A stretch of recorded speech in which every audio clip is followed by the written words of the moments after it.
Se você clicou nesse vídeo é porque você curte animes e mangás. E você já deve ter reparado que os personagens, principalmente aqueles vilões super poderosos, adoram explicar os seus próprios poderes para o adversário. A pergunta é, por que eles fazem isso?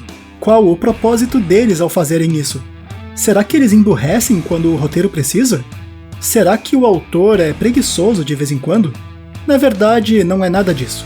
Aqui é o Felipe, e hoje eu vou te explicar o porquê dessas coisas, narrativamente falando.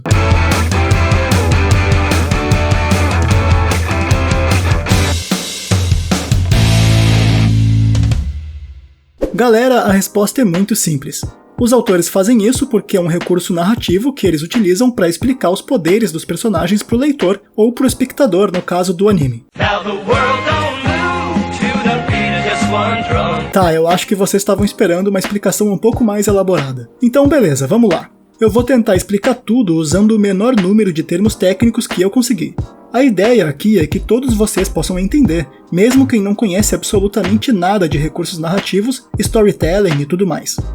E eu já deixo claro aqui que em alguns momentos talvez eu possa criticar uma obra ou um autor, mas eu tô assumindo aqui a posição de fã, beleza? Todas as obras que eu citar aqui como exemplo são obras das quais eu sou fã e admiro muito o trabalho de quem as criou. Só que isso não significa que eu tenho que achar tudo perfeito. A gente pode sim criticar, desde que façamos isso com respeito, usando bons argumentos e tudo mais. E eu já aproveito para dizer que esse vídeo pode conter spoilers de Bleach, Hunter x Hunter e Naruto Shippuden, que são alguns exemplos que eu vou usar para ilustrar os recursos narrativos utilizados pelos autores. Então, bora lá! Existem diversas formas de um autor explicar os poderes dos seus personagens para o público. Uma delas é fazer com que o próprio personagem explique o seu poder para o adversário no meio de uma luta. E eu acho que para esse caso, o melhor exemplo é Bleach. Porque sério, por mais que eu ame esse mangá, se tem uma coisa que os personagens de Bleach gostam é de explicar os próprios poderes para o adversário. Então eu resolvi escolher alguns exemplos ruins e alguns exemplos bons desse recurso em Bleach. Primeiro os exemplos ruins, os casos em que esse recurso foi mal aplicado. Começando com a luta do Baragon, o segundo espada de Aizen, na batalha contra Soifon e Hachi. Nessa luta, a Soifon tenta descobrir quais são os poderes do Baragon, mas ele mesmo resolve contar o próprio poder do envelhecimento, que deteriora tudo o que toca.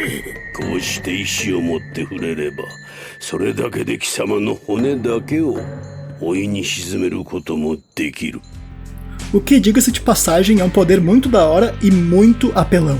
Mais tarde, nessa mesma luta, essa informação dada de bandeja pelo Baragon permite que o Hachi, um dos Vizards que era especialista em Kido, conseguisse bolar um plano para derrotá-lo, ao transportar o seu próprio braço atingido pelo poder do envelhecimento para dentro do inimigo, fazendo com que ele fosse atingido pela própria habilidade e também se deteriorasse super rápido e assim morresse. Aqui a gente pode até forçar um pouco a interpretação das personalidades dos personagens e dizer que o Baragon estava sendo arrogante, como de fato ele já tinha sido apresentado como um personagem prepotente. Afinal, ele era o antigo governante de Yokomundo e apesar de seguir o Aizen, ele tinha sim os seus ressentimentos em relação ao Shinigami.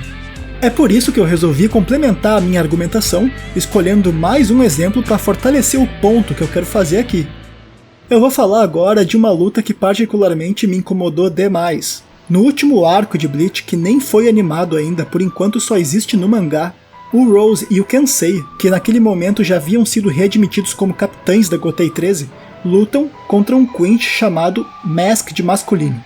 A questão é a seguinte: tanto o Kensei quanto o Rose resolvem contar pro Mask como suas bancais funcionam, e é claro que ambos acabam derrotados. Mas no caso do Rose é ainda pior, porque a bancai dele funciona de modo que ele consegue criar ilusões que afligem o inimigo. O problema é que ele deixa claro para o adversário que isso só é possível porque ele gera essas ilusões através dos sons. Bom, o Masked Masculine convenientemente tem uma habilidade que eu não vou explicar os detalhes aqui, mas consiste em fazer ele conseguir se regenerar. Então ele simplesmente estoura os próprios tímpanos, fica surdo e daí não é mais afetado pela bancai do Rose. E depois ele taca um raio de luz no peito do Rose, que por algum motivo deve ter esquecido como é que usa Shunpon naquela hora, porque ele ficou paradinho e tomou hit kill. Bonito! Depois disso, o Quinch regenera os próprios tímpanos e GG easy. A luta foi simplesmente isso. O Rose perdeu porque contou o funcionamento do seu poder pro inimigo sem motivo nenhum. E galera, esse tipo de coisa acontece aos montes em Bleach. E você pode até dizer, ah, mas ele foi arrogante. da mesma forma que o Baragon no exemplo anterior. E personagens arrogantes não se importam mesmo de contar os seus poderes, porque eles estão certos de que vão vencer, e eles se acham superiores a todo mundo, e eles gostam de se vangloriar dos próprios poderes e tal. Sabe de uma coisa? Eu concordo com isso. Eu acho que às vezes o autor pode sim usar esse recurso de fazer um personagem arrogante, explicar os seus poderes, porque ele se acha muito poderoso, que ele não vai perder e tal. O problema é que quando esse recurso é utilizado tantas vezes na mesma história, isso fica saturado, e a gente não pode assumir que todos os personagens são arrogantes ou prepotentes em situações que são convenientes para o roteiro funcionar. Muitas vezes fica explícito que o autor não soube lidar com a situação de outra forma, então simplesmente fez com que os personagens revelassem seus poderes para o adversário no meio da luta, o que a gente sabe que não faz muito sentido.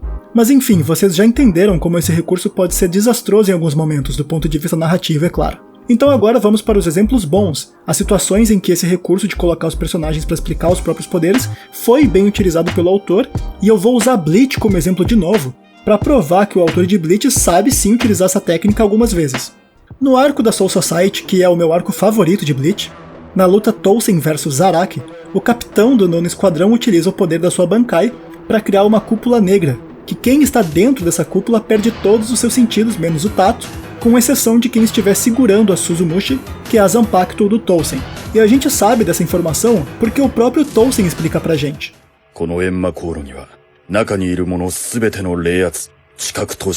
Claro, na história era como se ele estivesse divagando, falando para um adversário cheio de si, que no caso o Zaraki, que naquela situação estava surdo, momentaneamente por causa da Bankai do Tolsen. Ainda não é o uso ideal desse recurso narrativo, mas pelo menos a gente sabe que o Tolsen não está entregando o segredo do seu poder pro Zaraki. Afinal, o Zaraki está surdo, então o Kubo, que é o autor de Bleach, faz com que o Tolsen fique divagando sobre o quanto o Zaraki está indefeso naquela situação, apenas para que nós, leitores e espectadores, possamos compreender como a sua Bankai funciona. E isso faz sentido para um personagem como o Tolsen, que tem sua própria filosofia de vida, é um cara introspectivo, filosófico e tal. Faz sentido sim que ele tenha uns momentos de divagação enquanto luta. O legal disso tudo é que o Zaraki é tão monstro, o cara é tão brabo, que até mesmo sem os sentidos ele consegue lutar e ele vence a luta. Isso por acaso te lembrou alguém? Shaka, eu fiz você destruir meus 6 sentidos de propósito. O quê? Sim, eu tenho saudades de Cavaleiros do Zodíaco. Nada fazia sentido naquele anime, mas eu adorava. Enfim, o fato de o Tolsen explicar os seus poderes não é tão ruim assim, visto que ele não entregou o segredo do funcionamento do seu poder para o inimigo, e ainda por cima o autor conseguiu nos surpreender com um desfecho muito interessante que serviu para mostrar como o Zaraki era de fato uma besta sedenta que adora lutar e é praticamente inabalável. Vocês perceberam como o autor teve o cuidado e o trabalho de criar um contexto em que o Tolsen pudesse explicar os seus poderes sem necessariamente revelar os seus pontos fracos para o inimigo? E para fins práticos, é válido mencionar que no caso dessa batalha em específico, o próprio Zaraki consegue compreender o poder do Tolsen ao longo da luta, mesmo sem ouvir as explicações dele. Outro exemplo de boa execução desse recurso é em Hunter x Hunter.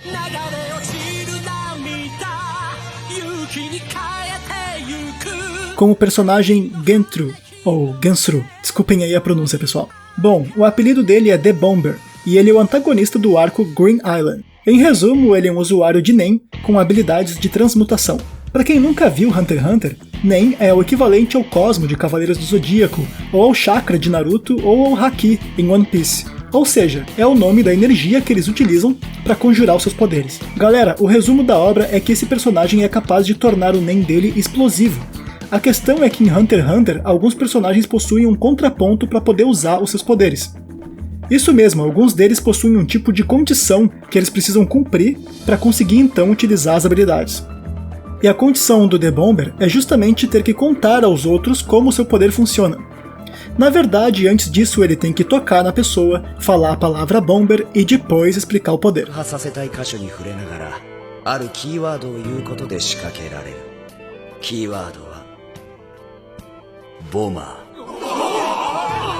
Eu sei, é muito trabalho para conseguir utilizar uma habilidade, mas acreditem, esse personagem consegue causar um grande estrago, mesmo com todos esses requisitos antes de usar o poder. Até porque ele também tem outras habilidades de combate direto que ele pode usar enquanto ele tenta cumprir os requisitos necessários do seu poder explosivo e enfim conseguir causar de fato as suas explosões. É claro que em Hunter x Hunter ele é o único que possui essa condição específica e que precisa ficar explicando para os outros sobre seus próprios poderes. Mas mesmo assim, isso demonstra uma preocupação do autor em criar uma situação que justifique o seu personagem fazer esse tipo de coisa.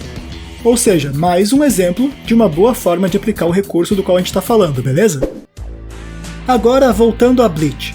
Vocês se lembram daquela cena irada em que o Ichimaru Gin consegue perfurar o peito do Aizen com a sua Bankai? Eu quero que vocês se lembrem disso, porque ali foi a prova de que o recurso de colocar os personagens para explicar os próprios poderes pode sim ser muito bem utilizado. Naquela ocasião, alguns episódios antes do Gin enfrentar o Aizen, ele estava lutando contra o Ichigo, e ele disse ao Ichigo que a sua Bankai consistia em uma versão mais poderosa da sua Shikai, podendo estender a lâmina por vários quilômetros de distância a uma velocidade absurda. E enquanto ele dava esse discurso clichê sobre o funcionamento do poder, o Gin se certificou de que o Aizen ouvia toda essa explicação. E então, alguns episódios depois, o Gin surpreende o Aizen, ataca ele e revela a real habilidade da sua Bankai, que é a de se tornar pó por um instante, enquanto a lâmina se expande e contrai, carregando um veneno dentro da lâmina que destrói as células do inimigo. Ou seja, ele mentiu sobre o seu próprio poder e no final surpreendeu o oponente e a nós, espectadores. E isso foi muito efetivo contra o Aizen, que só sobreviveu porque estava de hack ligado como sempre, usando aquela bolinha de Guts suprema lá, a Hogyoku. E infelizmente a gente sabe que essa história toda não acabou bem pro Ichimaru Gin. Então aqui eu já dei 3 exemplos desse recurso de colocar os próprios personagens para explicar os poderes durante a luta. É o meu método menos favorito de trabalhar esse tipo de situação, e a gente viu que ele pode ser bem ruim para a narrativa às vezes, mas também em outros momentos, se for bem empregado, ele pode funcionar muito bem. Beleza, já falamos sobre o primeiro recurso e já compreendemos os motivos pelos quais os personagens explicam os seus poderes. Agora é hora de falar de outro recurso, que é colocar um narrador para explicar esses poderes, como se a gente estivesse lendo um livro mesmo. E aqui eu vou usar Hunter x Hunter de novo como exemplo, falando da luta Meruem vs Netero, em que o autor faz com que os próprios personagens descubram os poderes um do outro ao longo da luta, utilizando o auxílio de um narrador.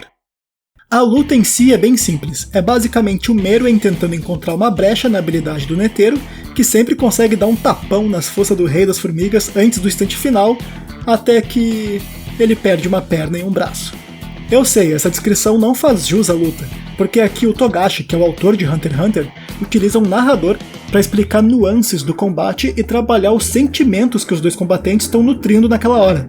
E isso também dá liberdade para que os personagens dialoguem de uma forma crível, saca? Isso faz a gente, como espectador, levar aquele combate a sério, porque o Netero não sai simplesmente explicando os poderes pro Meruem, sabendo que isso daria pro inimigo uma vantagem no combate. Sério, o principal dessa luta é a conversa que os dois personagens têm enquanto eles se enfrentam. É um papo realmente bem profundo que, cara, dá até uma crise existencial quando a gente para pra pensar.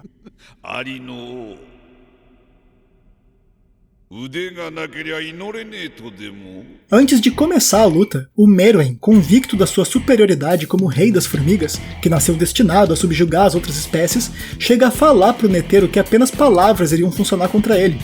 Ou seja, não tem como o Netero, um humano, vencer usando a força, e o Rei das Formigas está disposto a ouvir aquele simples humano e quem sabe ser convencido por ele. E é aí que o Netero pergunta se o Meruem quer saber o seu próprio nome, que até então ele não sabia, ele era apenas chamado de Rei.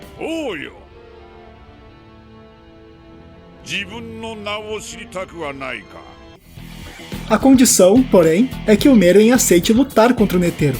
Se o Rei das Formigas conseguir subjugar o humano em força, mostrando a sua superioridade, o Netero, enfim, aceitaria revelar para ele o seu verdadeiro nome. E conforme o diálogo avança, a luta também avança progressivamente, em uma verdadeira aula de roteiro que eu não vou contar o final, porque se você não assistiu, vai lá que ainda dá tempo. Mesmo com esses spoilers que você pegou aqui, pode ir lá assistir que vale muito a pena. O narrador vai buildando a habilidade do Netero, utilizando flashbacks como recurso visual, mostrando o treinamento dele e a disciplina do personagem, e assim explicando como ele se tornou tão forte, além de também mostrar sua filosofia de vida baseada na gratidão. Essa é a prova de como uma luta relativamente simples funciona muito bem quando os personagens foram trabalhados da maneira adequada ao longo da história e tiveram espaço para um diálogo bem elaborado. A gente já tinha visto o Meruem jogar xadrez o tempo todo com aquela menininha cega, a Komuji, e ele sempre era derrotado.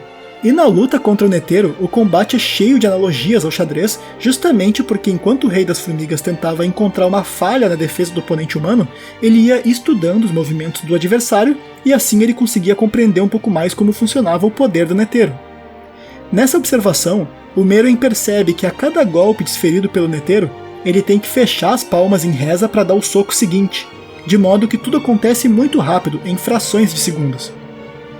Em nenhum momento o Netero revela isso em voz alta, é o Meruem quem tem que descobrir isso, e o narrador é utilizado pelo autor em conjunto nessa cena para nos explicar alguns detalhes, sempre de uma forma bem poética, colocando algumas palavras pontuais para ajudar o leitor e o espectador a entenderem melhor tudo o que estava acontecendo ali. Eu sempre falo que mesmo em shonens, uma luta não deve ser só uma luta, ela não tá ali só pra pancadaria pura e simplesmente. Embora ok, a parte da porradaria é bem legal.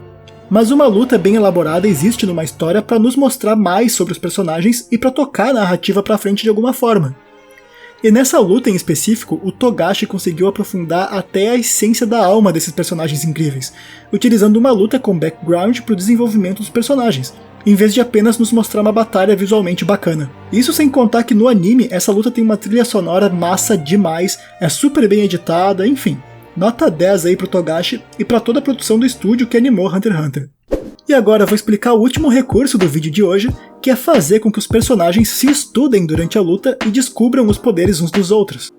Esse é o meu recurso favorito porque é o que mais se aproxima de exemplos reais. Em uma luta de boxe ou artes marciais e afins, os combatentes estudam os movimentos uns dos outros e tentam descobrir qual será o próximo passo do adversário, para poder se antecipar a isso. Em uma guerra no mundo real, as nações estão o tempo todo tentando descobrir informações estratégicas sobre os outros países, para poder assim ter uma vantagem contra eles em uma possível batalha. Então eu acho natural que os autores tenham a preocupação de construir contextos e situações que se assemelhem a esse tipo de coisa quando eles escrevem as suas obras. E o exemplo que eu vou usar aqui é de Naruto Shippuden, na luta Shikamaru vs Hidan. Na verdade, o que aconteceu nesse exemplo se estendeu por vários episódios, desde a primeira luta em que o Azuma Sarutobi morre por causa do poder do Hidan.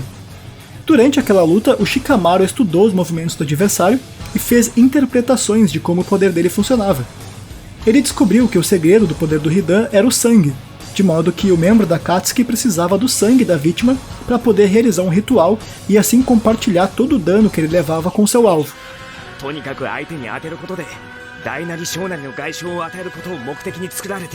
Como o Hidan era imortal, não importava o quão fatal fosse o dano que ele levasse. No final, o oponente dele morria, mas ele não. O Shikamaru consegue descobrir isso, mas infelizmente ele não teve tempo de agir e impedir a morte de seu sensei.